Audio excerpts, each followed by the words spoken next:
Well, hi guys, welcome back to another episode of Eek Acres. I wanted to show you what's been going on around here. It's a big mountain of stone. We're getting stone put in,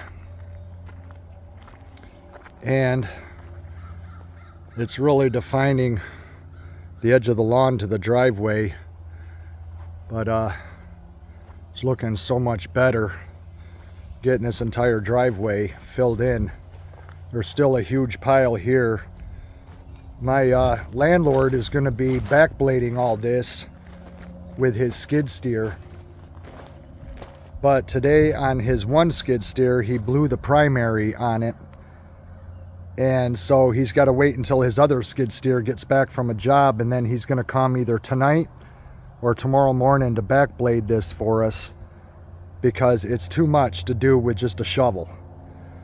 And but this stone's going to be enough between these two piles to go all the way down past the fence and starting to go down the hill. But he's going to be doing the entire driveways, both of them. And then over here, this walkway, that is got a half round cut out. Getting a sidewalk put in with all this slate, because this entire alcove here is too much shade and it's got a partial roof, so nothing can grow up in here. And instead of just having a walk here at the width of the door and then having two strips of dirt, it's all just getting filled in with slate stone. So this will be all slate, and it'll go right around and bend and follow the grade of the lawn, and it'll go right up to the driveway right there. So this is going to look really nice when it's all done.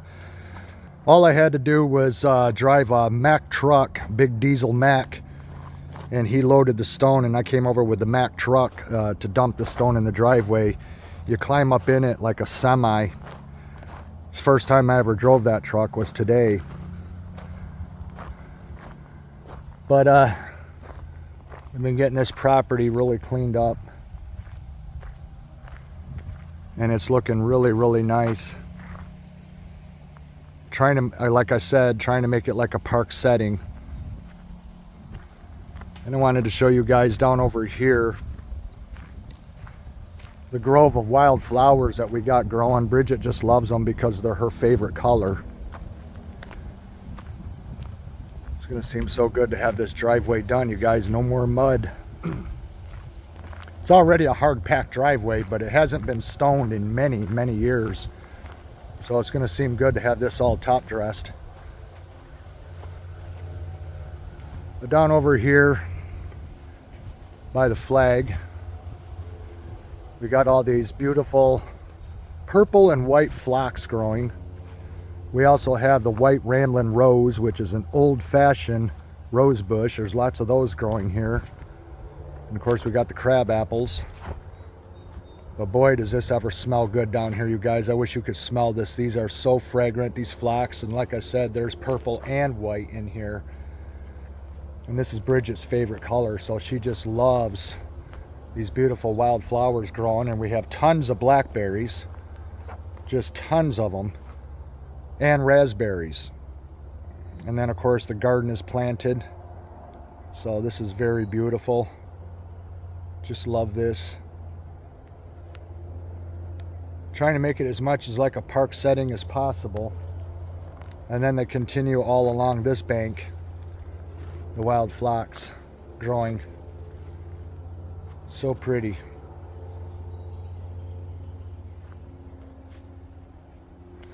All the pine trees have new growth coming out on them, which is really nice.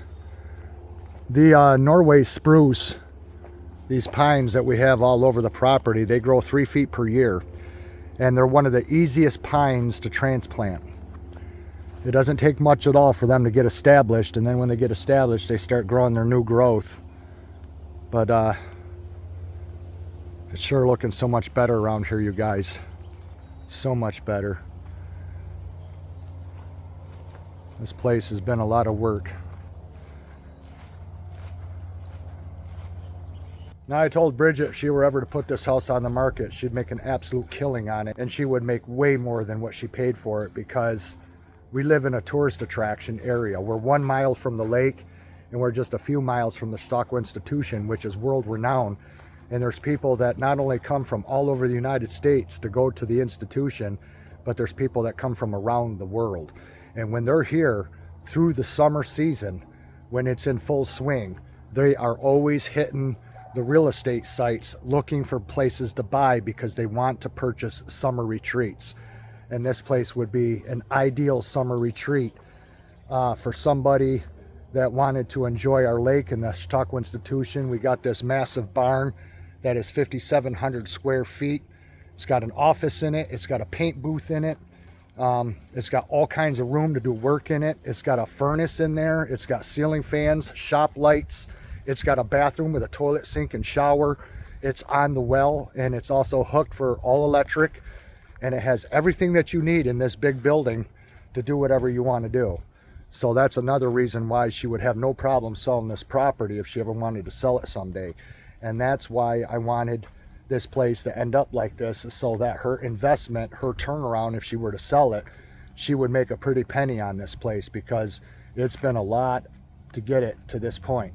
Putting in a new fence behind the house, a garden, a swing, a bridge across the creek. Everything that's been done to this property, you guys, has been nothing but upping the value of it. So, and any house here in this township that goes on the market does not stay on the market very long. Any house in this area right here where this property sits, any home that goes on the market sells like that. And it's because it's the out-of-state people and the people that come here for the summer that are wealthy. They have the money. They don't care what a house costs here. It's hard for them to find a house that's for sale in this area. So the second that one comes up, man, they are looking at it. And they pay the price, because they've got the money. They don't have to go to a bank and get a loan. These are people that own big companies and are well off. These people really have a ton of money. I used to landscape back in the day for a lot of them, and they're very wealthy people. So when they look for a summer retreat, and a lot of times they buy properties like this for their kids, because they want to have a place for their kids to come, their grown kids, and their grandchildren to come. So a place like this in the country on a dead-end road with 2 driveways, a double garage, yeah, she would make a ton of money on this property. So I told her, you know, it's a damn good investment. And I tried to tell her that this was a diamond in the rough. I said, you know, it was probably hard to imagine in the beginning, but now she's seeing it. Now she's seeing how it's coming along, and just how beautiful this property is becoming, to where she knows now that she would make a really good penny on this place.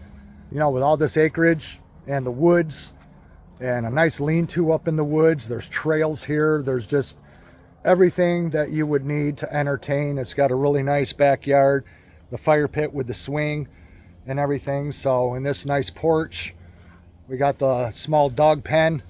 And yeah, I mean, this is a beautiful place for somebody to get away for the summer and have a great time. So I told her, I says, you know, we'll bring this place to what I know it will be worth when we're done with it. I can only put in a couple hours and then I'm done, you guys, each day. I don't know how I did it back when I did landscaping. I was 27 years old when I started for the company that I worked for. And back in those days, busting ass with grub picks and shovels. I just don't know how I worked out in the summer heat for 8-9 hours a day every day and then go do my side jobs back then.